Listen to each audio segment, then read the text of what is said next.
नमस्कार दोस्तों, देसी आंदोलन में आप सभी का हार्दिक स्वागत है। मैं MK Yadav, life and business guru. दोस्तों, अपना खास यूट्यूब चैनल देसी आंदोलन के माध्यम से आप सभी के लिए यह खास प्रोग्राम लाया हूं। देसी, स्वदेशी और विदेशी खाद्य उत्पाद क्या है, देसी, स्वदेशी, विदेशी कंपनीज क्या हैं, इसके बारे में मैं आप लोगों को बताने जा रहा हूं। और यह जानकारी आप लोगों के लिए बेहद ज़रूरी है, क्योंकि इस संबंध में आज तक आप जो कुछ भी जानते होंगे वह आधी अधूरी जानकारी है। लेकिन इस चैनल के माध्यम से, इस प्रोग्राम के माध्यम से जो जानकारी आपको इस देसी, स्वदेशी और विदेशी खाद्य उत्पाद और देसी, स्वदेशी और विदेशी कंपनीज के बारे में दी जा रही है, वो संपूर्ण जानकारी है। और इस जानकारी के बाद आप देसी, स्वदेशी और विदेशी खाद्य उत्पाद और देसी, स्वदेशी और विदेशी कंपनीज की सच्चाई को जान पाएंगे और इसकी हकीकत को जान पाएंगे। तो चलिए जानते हैं देसी, स्वदेशी, विदेशी क्या है। तो दोस्तों चलिए सर्वप्रथम आपको देसी के बारे में बता रहा हूँ। देसी खाद्यान्न यानी कि जिस खाद्य पदार्थ का उत्पादन प्राकृतिक तरीके से अपने देश में, अपने देश की भूमि में, आपके आंखों के सामने, आपके नज़रों के सामने जिसकी खेती होती है और जिसमें हाइब्रिड बीज का कदापि प्रयोग नहीं किया जाता है, जिसमें देसी बीज का प्रयोग किया जाता है और इसमें केमिकल फर्टिलाइजर्स जैसे यूरिया, डीएपी, कीटनाशक आदि का प्रयोग नहीं किया जाता है, बल्कि इसमें बायो फर्टिलाइजर्स, जिसे हम लोग जैविक खाद भी बोलते हैं, जो गाय के गोबर से कंपोस्ट बनता है, उसका प्रयोग किया जाता है। केचुआ खाद का भी इस पे प्रयोग किया जाता है। इसके अलावा कीटनाशक के तौर पे इस पे नीम के पत्ते, हल्दी और मिर्ची से जो कीटनाशक बनते हैं उसका प्रयोग किया जाता है। और इससे जो खेती होती है, इससे जो खाद्यान्न का उत्पादन होता है, इससे जो अनाज, फल, फूल, सब्जी, जिस भी खाने की चीज़ों का उत्पादन होता है वही देसी है। और चूंकि जो दूध का उत्पादन होता है, दूध, दही, घी, तो गाय के जो चारे होते हैं वो चारे इसी विधि से तैयार किए जाते हैं। यानी कि गाय के चारे उगाने के लिए भी देसी बीज का प्रयोग होता है और उसमें भी बायो फर्टिलाइजर्स जैसे जैविक खाद का ही प्रयोग किया जाता है। तो इस ढंग के जो प्राकृतिक ढंग के खाने खाते हैं पशु, और उससे जो दूध निकाला जाता है वह भी जैविक दूध होता है, ऑर्गेनिक मिल्क उसे बोलते हैं। और इसी ढंग से उस दूध से घी बनाया जाता है, उस दूध से दही बनाए जाते हैं। और यही जो है आपका प्राकृतिक ढंग से जो दूध निकाले जाते हैं गाय से, मशीन से गाय से दूध नहीं निकाली जाती है, क्योंकि मशीन को पता नहीं होता है कि गाय बीमार है या गाय ठीक है, क्योंकि मशीन तो बीमार गाय की भी दूध निकाल देते हैं जो मनुष्य के लिए हानिकारक है। तो किसान ही दूध निकालते हैं। अच्छा, जो देसी खाद्यान्न है, जो देसी डायरी के प्रोडक्ट्स हैं जैसे दूध, दही, घी, तो इसको बेचने के लिए कोई कंपनी नहीं होती है, ये डायरेक्ट किसान ही बेचते हैं। अगर आपको देसी खान पान चाहिए तो आपको किसान के पास आना पड़ेगा, किसान से आपको खरीदनी पड़ेगी, किसान से आपको अनाज खरीदनी पड़ेगी, क्योंकि यह क्योंकि देसी खाद्यान्न को खुला बेचा जाता है। और आप 2 किलो, 4 किलो, 5 किलो, 10 किलो जितना चाहें उतना आप खुला ले सकते हैं।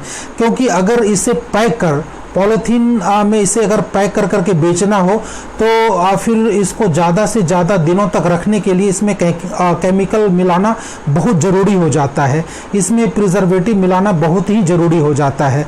और फिर जब हम इसमें केमिकल और प्रिजर्वेटिव मिला देते हैं और पॉलीथीन में पैक करते हैं, और पॉलीथीन जो स्वयं कैंसर का कारक है, तो फिर ये जैविक नहीं रह जाता, फिर ये प्राकृतिक खाद्यान्न नहीं रह जाता है और देसी नहीं रह जाता है। तो देसी खुला बिकता है और इसे बेचने के लिए कोई कंपनी नहीं होती, बल्कि आपको किसान से इनको लेना पड़ता है। तो ये तो देसी खाद्यान्न हुआ। चलिए मैं अब आपको स्वदेशी के बारे में बताने जा रहा हूँ। चूँकि स्वदेशी खाद्यान्न भी, स्वदेशी खाद्य पदार्थ भी अपने देश में ही होता है, लेकिन कहाँ होता है, कैसे होता है, इसकी जानकारी आपके पास नहीं है। चूँकि देश में ही हो रही है, दूसरे राज्यों में हो रही है, और इसमें देसी बीज डाला जा रहा है या हाइब्रिड बीज डाला जा रहा है।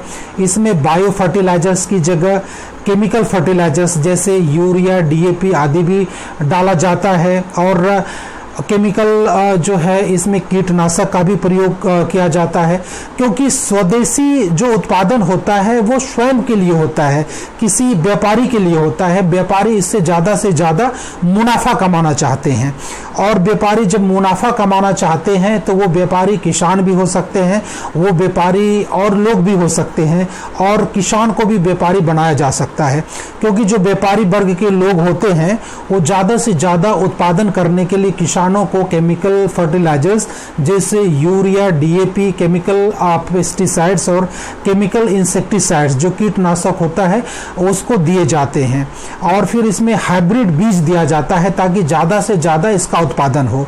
तो एक तो जैसे ही हाइब्रिड बीज से उसका उत्पादन होता है तो ये तो देसी नहीं रह जाता है, क्योंकि हाइब्रिड बीज से जो भी उत्पादन होता है उसमें प्रोटीन्स, विटामिन्स और मिनरल्स की कमी होती है।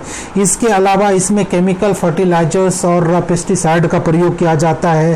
फिर इसे ज़्यादा दिन तक प्रिजर्व कर रखने के लिए, चूँकि इनकी पैकिंग कर इसको खुले बाज़ार में बेचा भी जाता है, और ये खुले नहीं बिकते बल्कि ये प्लास्टिक की पैकेट में मिलते हैं, बल्कि ये आपको जो है प्लास्टिक के कंटेनर में बेचे जाते हैं, और इनको कई महीनों तक गोदाम में रख कर करके व्यापारी लोग बेचने का काम करते हैं।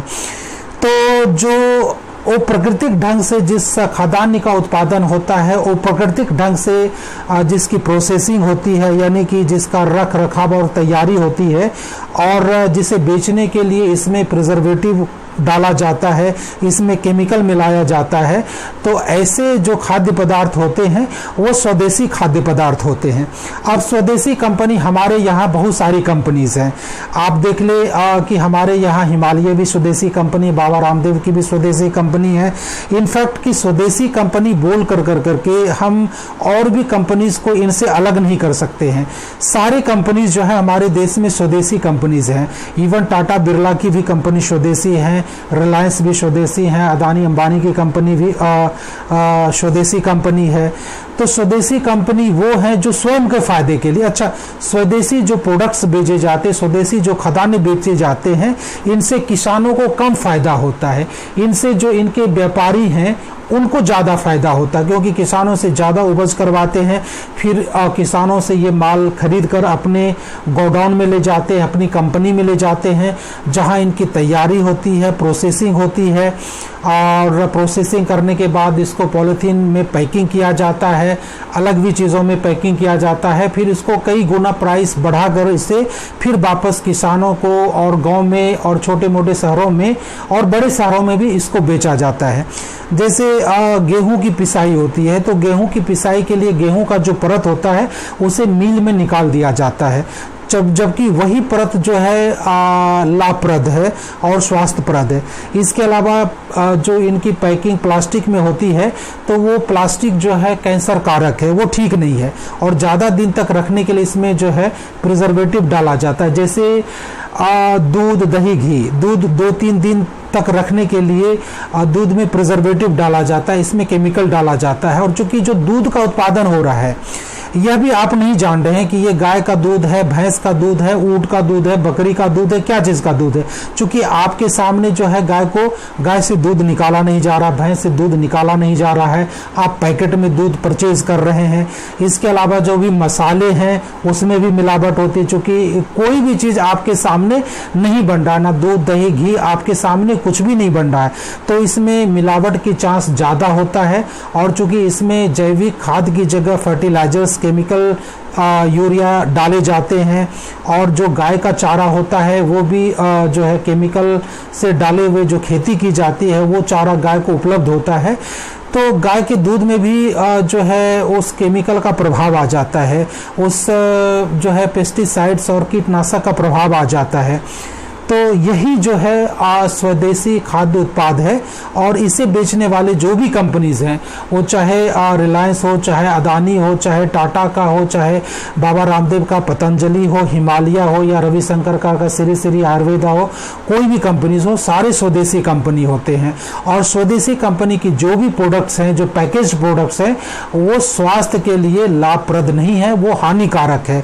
और ऐसे स्वदेशी पदार्थ को, ऐसे स्वदेशी खाद्य पदार्थ पदार्थ को खाने से आपकी उम्र कम हो जाती है, रोग प्रतिरोधक क्षमता समाप्त हो जाता है और आपको तरह तरह के रोग हो सकते हैं और होते भी हैं।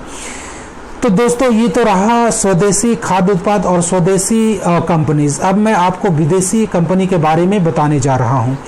स्वदेशी और विदेशी में ज़्यादा अंतर नहीं है, सिर्फ जो है जगह का अंतर है। जो विदेशी खाद्य उत्पाद होते हैं वो विदेश की भूमि पे पैदा होता है और ठीक वहाँ भी जो है केमिकल फर्टिलाइजर्स और यूरिया डाल करके उसकी खेती की जाती है। वहाँ भी जैविक खाद का प्रयोग हो सकता है, नहीं किया जाता, आपके सामने बन नहीं रहा है, आपके सामने पैदा नहीं हो रहा है। और जो इसको बेचने वाली कंपनीज होते हैं वो भारतीय कंपनीज भी होते हैं और विदेशी कंपनीज भी होते हैं। जब भारतीय कंपनी बेचते हैं तो उनको विदेशी कंपनी के साथ टाई अप कर करके ऐसे खाद्य पदार्थ को बेचने का काम करते हैं। तो स्वदेशी और विदेशी दोनों खाद्य पदार्थ आपके लिए नुकसानदायक है, स्वास्थ्य के लिए हानिकारक है। इसको खाने से आपको बीमारी होती है और आप देख भी नहीं रहे कि आपके सामने कुछ भी पैकिंग नहीं हो रहा है, आपके सामने कुछ भी चीज़ का उत्पादन नहीं हो रहा है, बल्कि कहीं और से ये पैकेज्ड में आपके पास आ रहा है, प्रिजर्वेटिव डाल करके आपके पास आ रहा है और आप इससे अनभिज्ञ हैं। तो ये तो रहा विदेशी। तो दोस्तों ये था देसी, स्वदेशी और विदेशी। अब फैसला आपको करना है, क्योंकि खाद्य पदार्थ का सेवन आपको करनी है। अगर आप देसी खाते हैं तो इससे आपका स्वास्थ्य सही रहेगा, आपकी आयु बढ़ेगी और आपकी रोग प्रतिरोधक क्षमता यानी कि इम्यूनिटी लेवल भी काफ़ी बढ़ जाएगी। और इससे जो है देश आत्मनिर्भर बनेगा, हमारे देश के गरीब मजदूर किसान नौजवान को काम मिलेगा। जो हमारी ग्रामीण अर्थव्यवस्था है और ग्रामीण जो लघु और कुटीर उद्योग है यह फिर से स्थापित हो सकता है। लेकिन अगर आप स्वदेशी खाद्य पदार्थ का सेवन करते हैं तो इससे हमारे देश के पूंजीपति और उद्योगपति को फ़ायदा होने वाला है। और ये उद्योगपति ज़्यादा संख्या में नहीं है, कम ही मात्रा में है। तो इससे आपके स्वास्थ्य का नुकसान होगा, इम्यूनिटी लेवल आपकी डाउन पड़ जाएगी, आपकी आयु कम हो जाएगी और इससे जो है स्वदेशी कंपनी के मालिक को फ़ायदा होने जा रहा है। और अगर आप विदेशी सामान को परचेज़ करते हैं और इनका सेवन करते हैं तो इससे देश का नुकसान है, क्योंकि फॉरेन करेंसी जो है वो विदेश चली जाएगी, क्योंकि भारत सरकार जो है विदेशी कंपनियों को उन्हीं के करेंसी में पेमेंट करती है। तो आप फैसला कीजिए और आपके लिए मेरा सजेशन ये है कि आप देसी अपनाइए और देसी आंदोलन को भी सपोर्ट कीजिए। और साथ ही साथ आप हमारा चैनल यूट्यूब चैनल देसी आंदोलन को सब्सक्राइब कीजिए, नोटिफिकेशन की बेल को भी आप ऑन कर दीजिए ताकि हमारी अगली वीडियो की जानकारी आपको मिल जाए। तो आप लोगों ने हमारी इस वीडियो को देखा, आप इस वीडियो को ज़्यादा से ज़्यादा शेयर कीजिए। आपका बहुत बहुत धन्यवाद।